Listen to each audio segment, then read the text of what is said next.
Nous allons commencer. Bonjour à tous et bienvenue à cette première Capri TV. Nous allons parler pendant les 15 prochaines minutes de comment aménager ces bâtiments en faveur du bien-être animal. Donc pour échanger sur ce sujet, nous avons avec nous Vincent Decoux. Bonjour. Vous êtes éleveur en Charente-Maritime. Vous élevez 180 chèvres alpines en système laitier. Vous êtes aussi président du REXCAP, le réseau d'excellence caprine, administrateur à la FRCAP, la Fédération régionale caprine, administrateur aussi au syndicat Caprin 17 et au BRILAC, le comité régional de l'ANICAP. Avec nous également Pierre Geoffrand, bonjour. Bonjour. Vous élevez 300 chèvres alpines dans le Rhône. Vous êtes aussi en système laitier, vous livrez à Agrial.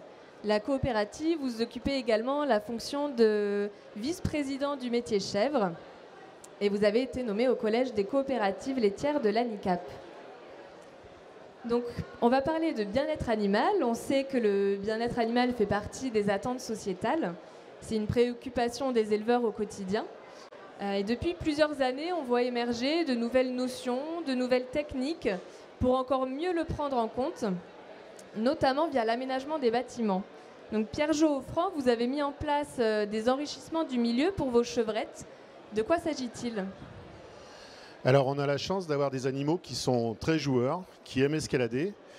Et après quelques réflexions avec mes collègues, on s'est dit qu'on pouvait facilement aménager leur parc avec des outils tout simples. Il suffit d'amener des bidons de 20 ou 30 litres, qu'on met un peu de sable dedans pour les lester.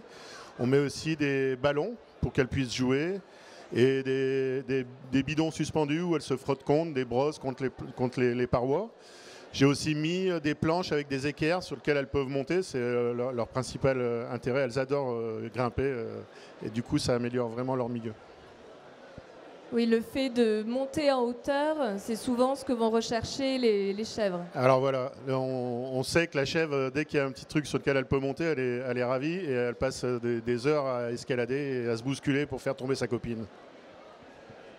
Donc, ces aménagements, ils peuvent varier d'un élevage à l'autre. Vous, Vincent Decoux, vous avez réaménagé une aire d'exercice qui avait été mise en place par votre prédécesseur. Oui, mon prédécesseur avait installé une aire d'exercice extérieure qu'il avait cessé d'utiliser sur les dernières années.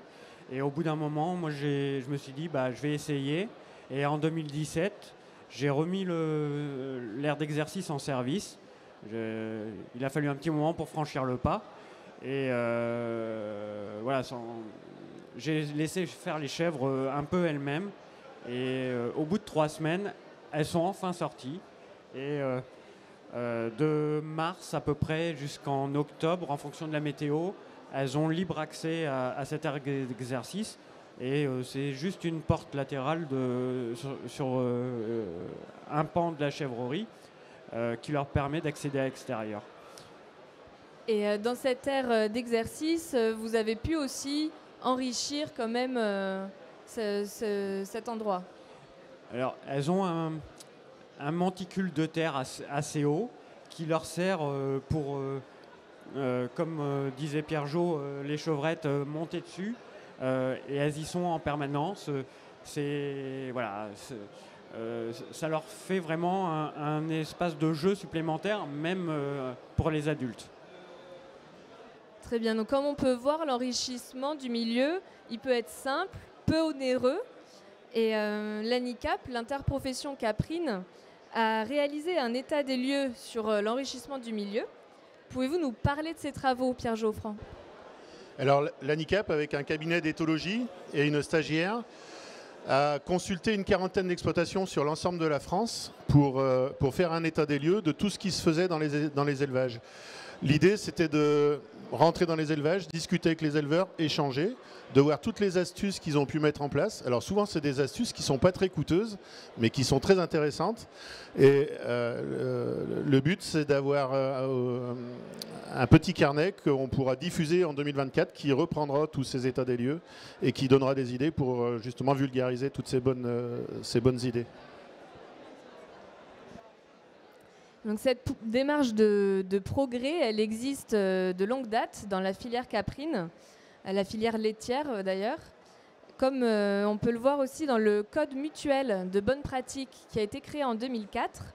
Donc, par rapport à l'aménagement des bâtiments, il y a des pratiques qui sont mises en avant dans ce code. Vincent Decou, vous pouvez nous en citer quelques-unes? Oui, alors dans le code mutuel, il y a un certain nombre de points de prise en compte du bien-être animal. Et ce qu'on peut... Je cherche celles qui... il y a une vingtaine, c'est ça, oui, de oui, points, il y a une vingtaine de points. Et alors, je cherche un peu les exemples, parce que je n'ai pas tout en tête. Et sur ces... Excusez-moi. Donc il y en a plusieurs qui concernent l'ambiance dans le bâtiment, voilà, sans forcément d'exemple précis.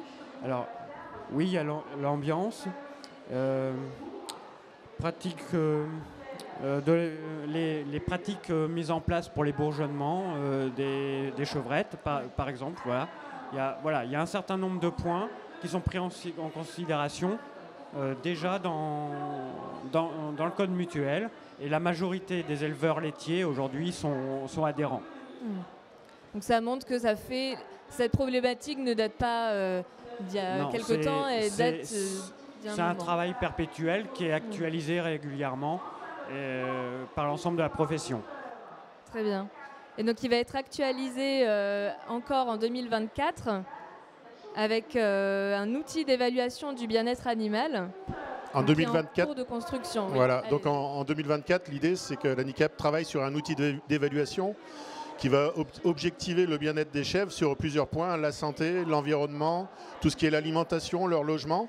C'est de recenser tout ce qui se passe aussi dans tous les éleveurs, d'avoir des échanges partagés pour ensuite sortir un document d'évaluation qui va permettre aux éleveurs de progresser dans l'avenir sur tous ces points que je viens de citer.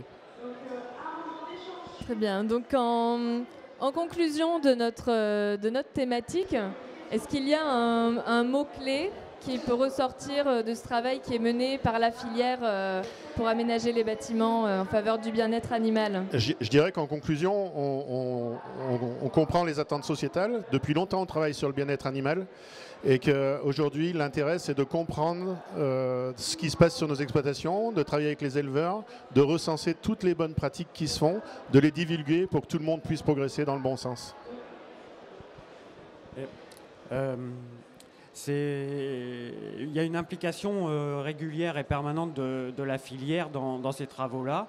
Et la participation à de nombreux projets, et notamment des projets transversaux, transfilières, comme le projet Batcool, qui est l'adaptation des bâtiments au changement climatique, mais qui fait partie du bien-être des chèvres, voilà, du bien-être animal. Très bien. Mais merci à vous pour vos témoignages, pour toutes ces informations sur l'aménagement des bâtiments en faveur du bien-être animal. Merci à vous pour votre écoute. N'hésitez pas à réécouter cette émission en ligne. Et d'ici là, de nombreuses animations, des conférences et d'autres émissions vous attendent sur le Salon Caprinov. Bon salon à tous.